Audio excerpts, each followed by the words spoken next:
distinguished guests, ladies and gentlemen, all protocol observers. I've just been informed that Minister Alain Wong will arrive shortly in 10 minutes, so we'll start. On behalf of the management of LafargeHolcim Mauritius, I would like to extend a warm welcome to everyone here for this event, which falls under our social responsibility initiatives. But before going further, because safety is our overarching value, just to inform you that we have not planned for any fire drill today. But in case you hear the alarm, then the whole building should be evacuated. So once you leave the building, we won't be able to use the lift, so you have to do the staircase on the two extremities. You go down on the ground level, you move to the right on parking 2, where the fire warden will wait for you there and to make the road. Let us hope that nothing happens. Okay. So, having said so, we come back to our event now. Last year, we published a call for projects, inviting all NGOs to submit their projects, which are in line with our philosophy and aims. We got a lot of projects, and our CSR committee, went through all the projects, and we have been able to select 15 of them, which have the same mindset and same philosophy like ours. Some of them have been funded already last year, so the remaining ones, you are here, ladies and gentlemen, to receive the donations because you are going to start your projects this year itself. The vision of Lafarge Group is to build a better tomorrow by improving the quality of life of our employees, our contractors and families, and the communities impacted by our operations. For LafargeHolcim, corporate social responsibility initiatives is not simply to comply with the legal requirements. It's more about building and maintaining trust and mutual respect. Our CSR engagement is based on the belief that it does not enable us to fulfill our social responsibilities, it also adds value to our business. To tell you more about what we are doing for CSR this year and about the vision of CSR for Lafarge Mauritius, I have the pleasure now to invite our Managing Director, Mr. Jimmy Khan, to address you.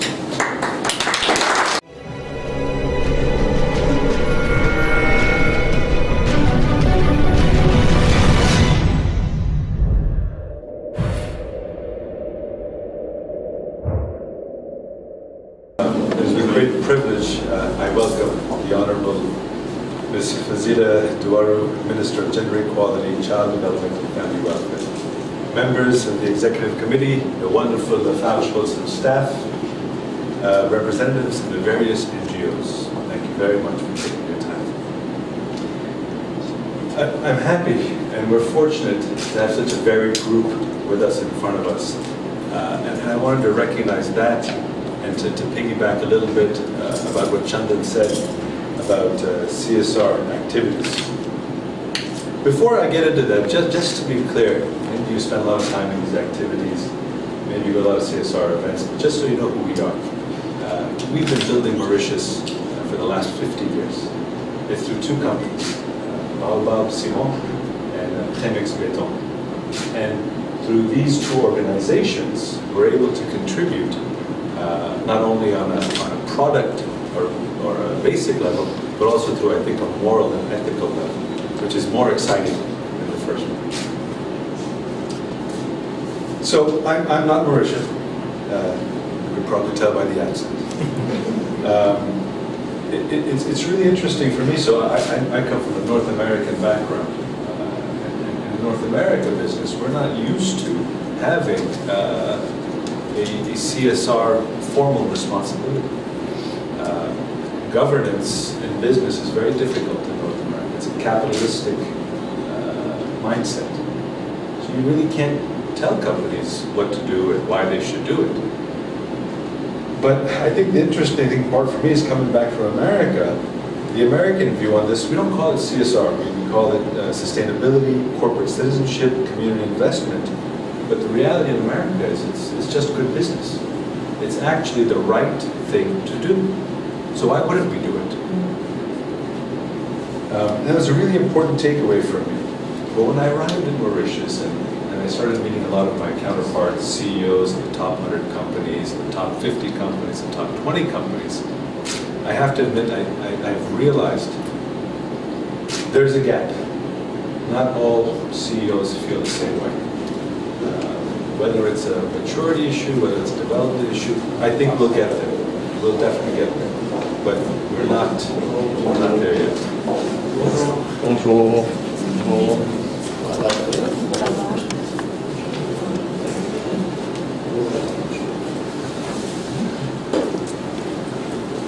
I can just take a second to welcome and thank you for joining us. The Honorable Mr. Alain Chung, MSK, Minister of Social Integration and Economic Development. Thank you for taking the time, sir. As I was just sharing about that gap between the cultural side coming from America and working in Mauritius, like I was saying, for me it's something we have to do, whether it's dictated or not. It really is just good business. It's the right thing to do. And I wanted to spend a little bit less time on getting to the details of all the money we give and all of these things, but more importantly, why we need to do it and why it needs to spread and become part of our culture and nature, and not pat myself and my team on the back. So it's an interesting issue. First, I wanted to say that this is not a charity. This is not something, a donation. The team over here, our executive team, the staff, myself, it is a privilege. It is a privilege that you've allowed us to contribute to the work that you do. I thank you sincerely for myself, my team, and all of my colleagues that are standing around. Thank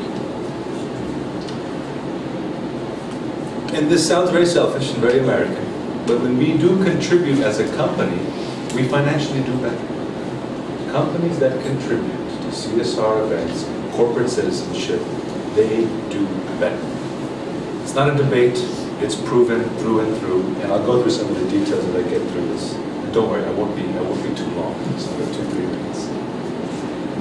You've got institutional reasons, stakeholder expectations. I wanted to bring up two, I think, really prudent items.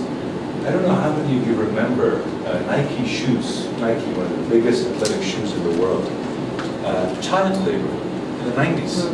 They had children, 5 years old, hammering soles, gluing toxic glue to hold these sneakers together that we wear for $200 in Europe, Mauritius, and America. And catastrophic impact, lost billions. Why? Because that moral barometer was lost for a little period of time. There was Apple, more recently, in 2013, they had these employees in China, it was called Foxconn. I think in 1 month, 14 employees committed suicide. I mean, just shocking.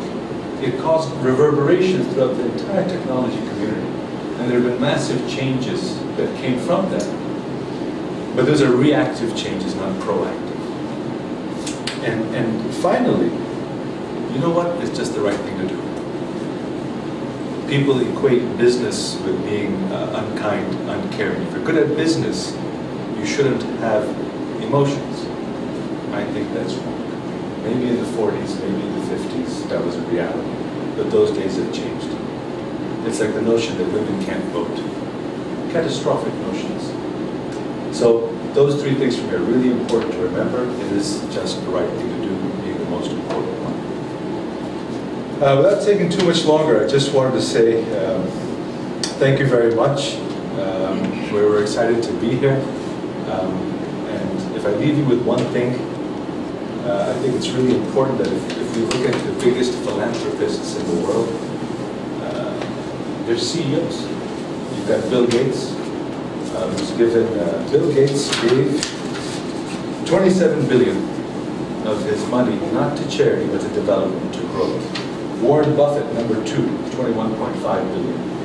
Azim Premji, $8 billion. Bloomberg, $3 billion. Zuckerberg, $1.6 billion. This was not because they had to. It was not because of a government social responsibility, but they know that this is what leads to a better future, a better world, which in turn helps, of course, the businesses, the economies, and so on and so forth. So less a point about what we're doing, more about why we believe in CSR. Not just it is mandated, but it is part of our core. So thank you.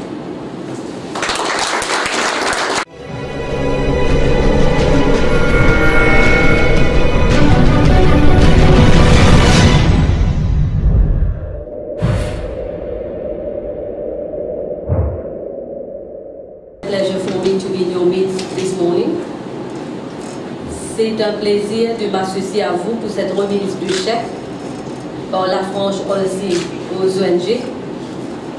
Nous sommes à l'heure de l'économie sociale et solidaire quand le profit n'est pas l'objectif final. CSR provides support and funding to those people fighting for social causes. I have been working closely with NGOs for the last 2 years, first as Minister of Social Security, National Solidarity and Reform Institutions, and now Minister of Gender Equality, Child Development and Family Welfare. I'm fully aware of the tremendous efforts they have to gather to keep on moving. Every day comes with its load of difficulties. Sometimes it is sourcing of funds, sometimes it is staffing issues, sometimes tough cases to deal with. This is why I made it a must to be among you this morning, to encourage you along this difficult path. You have all my support. I wish to thank LafargeHolcim for helping NGOs. Thank you, sir. Thank you, the company. Trust me when I say that every single rupee makes a difference, and your financial support is indeed a relief to them. The beauty of CSR today is, even if it is compulsory for all profit-making corporate bodies, it brings out the soft corner of people.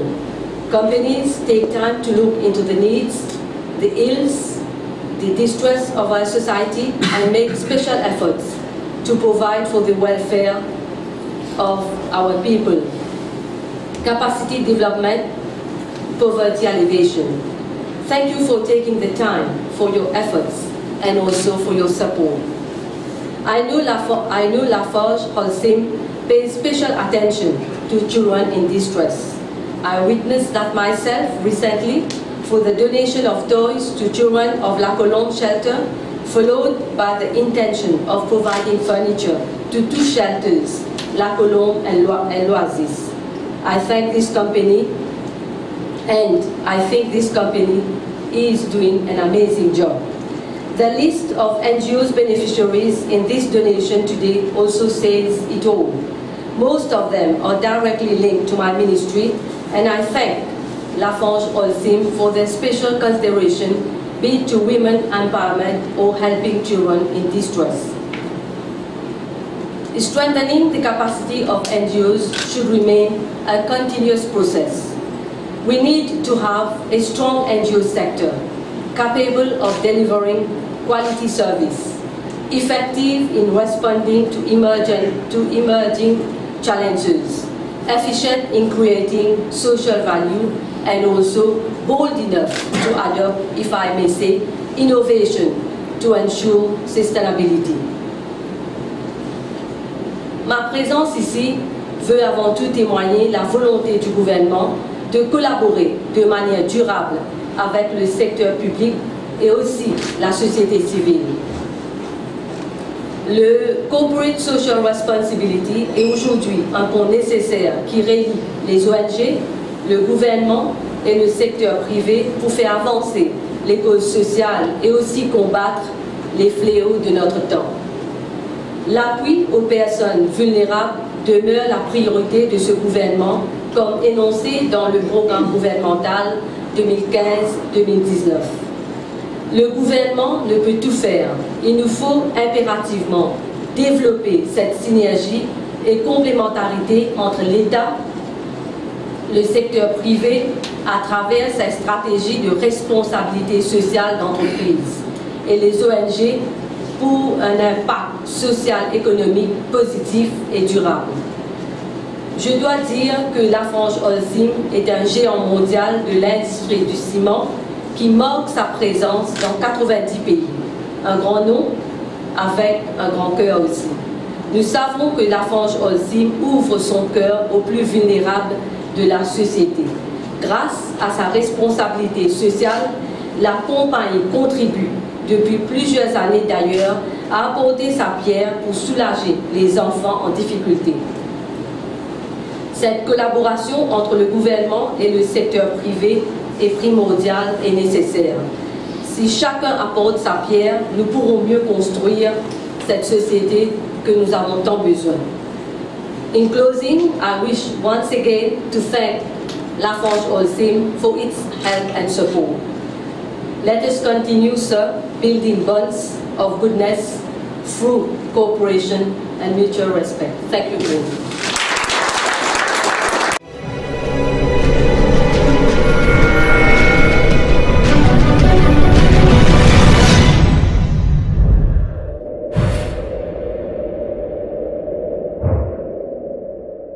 Honorable Fazila Ziwaduriaru, Minister of Gender Equality, Child Development and Family Welfare, Mr. Jimmy Khan, Managing Director LafargeHolcim, representative of NGOs present, members of the press, distinguished guests, ladies and gentlemen, good morning.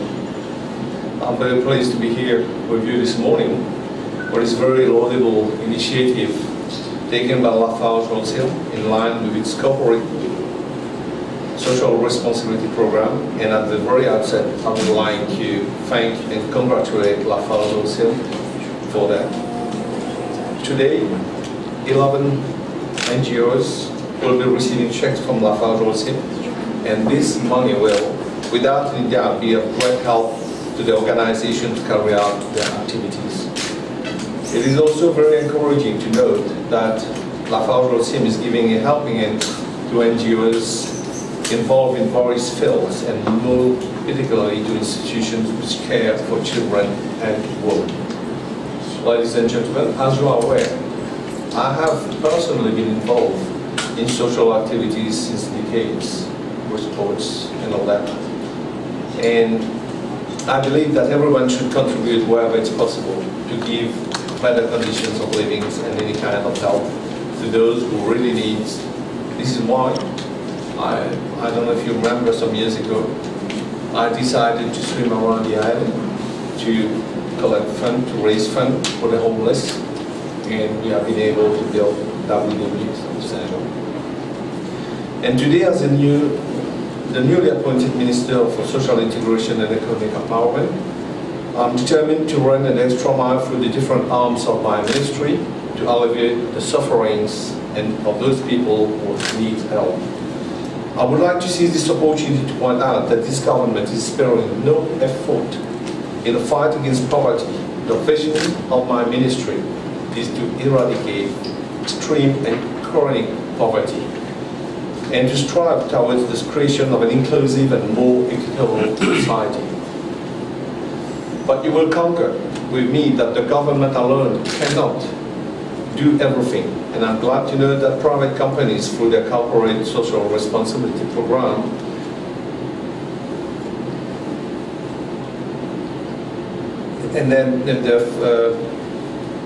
are willing to contribute towards the goals already set to achieve government's vision. Dear friends, let me also point out that some major steps have already been taken by government. As you might be aware, the responsibility of the National Corporate Social Responsibility Foundation now falls under the ministry, the aegis of my ministry. And the foundation has been registered in December 2016 under the Foundation Act 2012. Therefore, the foundation will undertake programs and projects for the benefits of individuals and families registered in the Social Register of Mauritius, and also of vulnerable groups in various fields, namely the social economic development as a means of poverty alleviation, education support and training, thirdly social housing for supporting people with disabilities, dealing with health problems, just to name a few.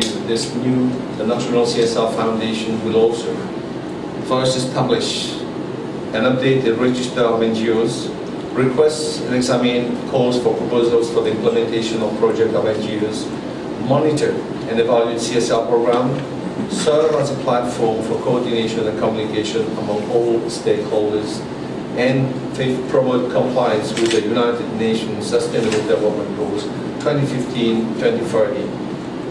The detailed CSR guidelines and modus operandi for the calls or proposal for the implementation of projects by NGOs will be defined once the Council becomes fully operational.